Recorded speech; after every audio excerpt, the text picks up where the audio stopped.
Hello friends. मुझे पता है कि आप इंग्लिश बोलना सीखना चाहते हैं। यही कारण है कि आप इस वीडियो पर आए हैं।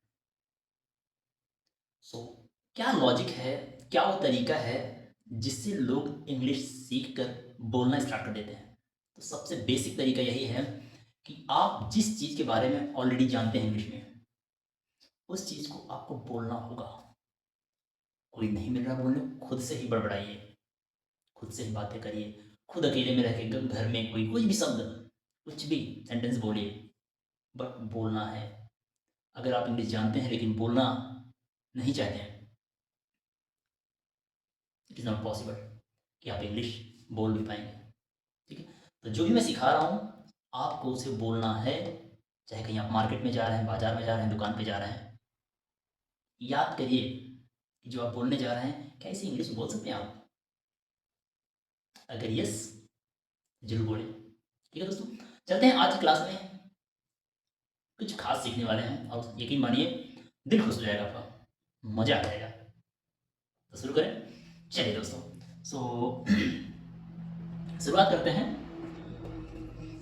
एक वर्ड है जो बहुत बार आपने लोगों ने सुना होगा। बहुत बार सुना होगा इस वर्ड को आपने। कभी आपने रियलाइज़ किया है कि इसका मतलब क्या है? कभी सोचा आपने? चलिए, आज के बाद आप भी इसे यूज़ करने जा रहे हैं और लोग आपको भी समझेंगे। पक्का इंग्लिश में बातचीत करना इसे आता है। तैयार हैं? एक्सक्यूज़ मी, इसकी हिंदी होती है, ज़रा सुनिए। दोस्तों पिछली क्लास में हमने बात किया था, यस मीन्स हाँ, हाँ ना कह के यस कहेंगे, नहीं ना कह के नो कहेंगे, और हेलो और हाय के बारे में लोगों ने सीखा था। ठीक है, तो वहाँ पे हमने सीखा था पिछले वीडियो में कि हेलो का मतलब भी जरा सुनिए होता है। जैसे किसी ने कहा हेलो, हेलो भैया, तो यहाँ पे सेंस वही निकल रहा है, जरा सुनिए भैया।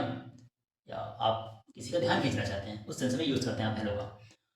एक्सक्यूज मी बहुत ज़्यादा यूज़ होता है ध्यान खींचने के लिए किसी का। मतलब हेलो तो यूज़ कर ही सकते हैं, उससे ज़्यादा यूज़ आप एक्सक्यूज मी का कर सकते हैं। इसका केवल एक ही काम है, किसी का ध्यान खींचना अपनी तरफ, या फिर ये कहना कि ज़रा सुनिए। जैसे एग्जांपल लेते हैं, जैसे मैंने कहा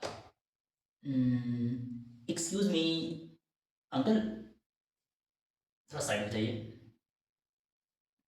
एक्सक्यूज मी अंकल कह के मैंने उनका ध्यान खींचा अपनी तरफ, फिर अपनी बात मैंने कह दी हिंदी में। That's it. जरूरी नहीं कि पूरी बात आप इंग्लिश में ही बोलें। ठीक है, सामने वाला एकदम समझ गया भाई साहब पढ़ा लिखा कोई बंदा है या बंदी है, इंग्लिश में बातचीत कर रहे हैं।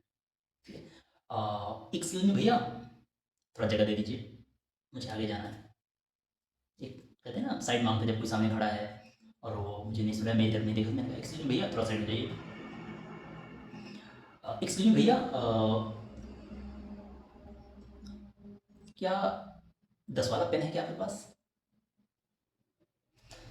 इस तरह से आप एक्सक्यूज मी का यूज़ करें किसी का अटेंशन, ध्यान अपनी तरफ खींचने के लिए। और दूसरी भाषा में ये कहें कि आप ये कह रहे हैं भैया जरा सुनिए। ठीक है, तो ये रहा यूज़ ऑफ एक्सक्यूज मी। और हाँ, बोलना है, लिखना पढ़ना चाहे ना करें लेकिन बोलना है। जब भी आप आज के बाद दुकान जाएं, ठीक है, तो आप बोलें ये एक्सक्यूज मी दादा, excuse me uncle, excuse me भैया, मुझे ये दे दीजिए, मुझे वो दे दीजिए। ठीक है, सीखना है तो बोलना पड़ेगा। Thank you. आगे चलते हैं। अगला है दोस्तों, ऑलरेडी आप जानते होंगे और सुने भी खूब होंगे।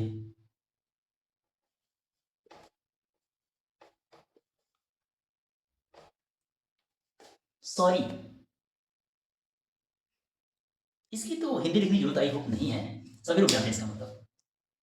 लेकिन कब यूज़ करते हैं? जब आपसे गलती हो जाए और आप किसी से माफ़ी मांग रहे हैं या माफ़ी मांगना चाहें, तो आप बस सिंपल से कह रहे हैं सॉरी, सॉरी भैया, सॉरी दीदी, सॉरी सर, सॉरी मैम।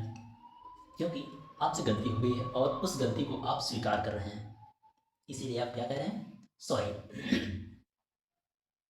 ठीक है, अब मैं जा रहा था, एक नो कहीं जा रहा था तो कोई बैठा था चेयर पे, और उसके पैर में मेरा पैर लग गया, यानी धक्का लग गया उसके पैर में। तो मैंने देखा नहीं था वैसे, तो मैंने कहा सॉरी भैया।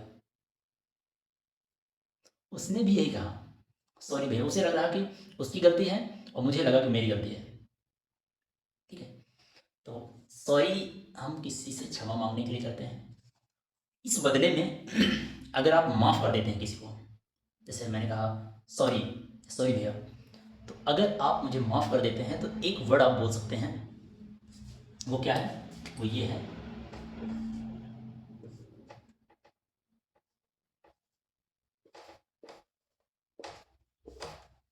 क्या बोलना आपको? It's okay, it's okay. इसका मतलब है ठीक है कोई बात नहीं। क्या मतलब है? ठीक है कोई बात नहीं। तो जब भी आपसे कोई सॉरी बोलता है तो आप उसे क्षमा करने के लिए आप कह सकते हैं इट्स ओके, कोई बात नहीं, इट्स ओके। फाइन, समझ गया ना? तो सॉरी के बदले में आप ये आंसर दे सकते हैं या आपको देना चाहिए। ठीक है, तो सॉरी अगर कोई कह रहा है तो आप कहेंगे इट्स ओके।